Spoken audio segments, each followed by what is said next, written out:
So ngayon, balik tayo rito sa aking trabaho for today. Yan yung kahapon na nilinis natin. Ito, nire-request na natin ng bago to. Kasi nga, heavy yung kanyang damages. Ayan o. Sira yung kanyang tubo. Ayan o. Diba, crack? Parang apat nga eh. Parang meron dito itong maliit. Ayan o. 1, 2, 3, 4. So ito nga ang pinaka malala. Hanggang dito yung crack nya. Okay? So ito, kung pipilitin sa akin na gawin ko, kaya pa natin yan mga boss. Pero nag-request ako na palitan na. Okay? Kasi yung ito dito sa likod, damage niya yan eh. Oh, di ba? Ayan, damage niya oh. Tsaka may isang butas na tubo diyan, ayan. Okay lang yan, okay lang yan. Kaya pa rin yan. Kaya lang, nag-request ako, nag-try ako na mag-request ng bago. At atay natin yung response ng visor ko. Nag-send na ako sa kanya ng video sa WhatsApp at sabi ko kailangan ng palitan ng bago to. So stay lang muna dyan. Then ito naman, nilinis ko kahapon. Diba, mapapansin nyo, daming putik dyan. Ayan nga, nasa pantalon ko. Nagtalsika nung nisprayan ko. Ngayon, ang damage niya, ito lang. Okay, yan ang damage niya. So titingnan natin kung may butas yan. Kasi kung yan ang damage niya at wala naman siyang butas, ipakakabit na uli natin yan. Total, nalinis na natin. Langis yan mga boss. Oil cooler yan.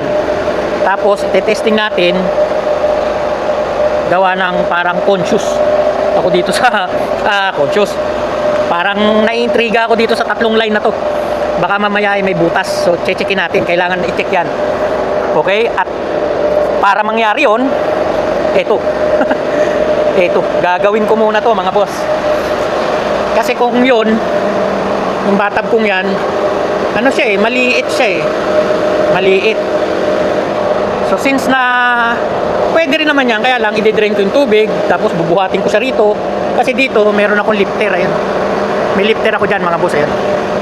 So mabigat to, hindi ko to kaya. May edad na tayo. So kailangan ko ng lifter, ipepwesto ko yung tangke dyan. Eh, matrabaho, di ba? Since na kailangan ko rin naman, gagawin ko na to, tatapusin ko na to. Matagal ko nang ginagawa to eh. Kaya lang na pending. Ayan, natakpan ko na. Kasi ito, tatakpan ko lang. At ito, kumuha na ako ng panakip dyan. Yan, di ba? Yan lang ang solusyon dyan, mga boss. Yan, ganyan. Yan. At yun naman ang kanyang drain plug. Maliit nga, pero tsaka ko naayusin. Mahalaga, matesting to kasi baka mamaya pagpunta rito kunin na to eh. Tapos hindi ko pa nagagawa. So ngayon, gagawin na natin to mga boss. Weldingin na natin dito.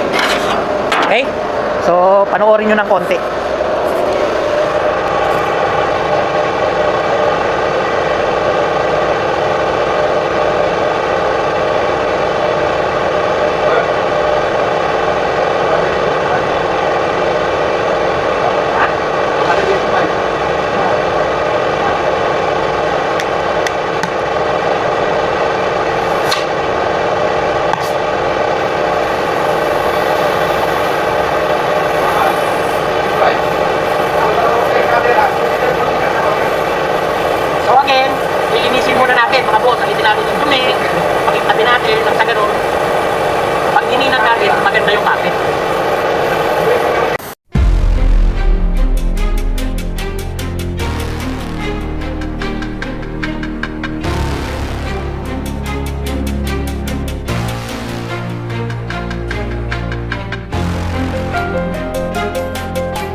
Ayan mga boss, kulang pa ng ano, ng welding rod, kukuha pa ako. So update ko na lang kayo mga boss ha.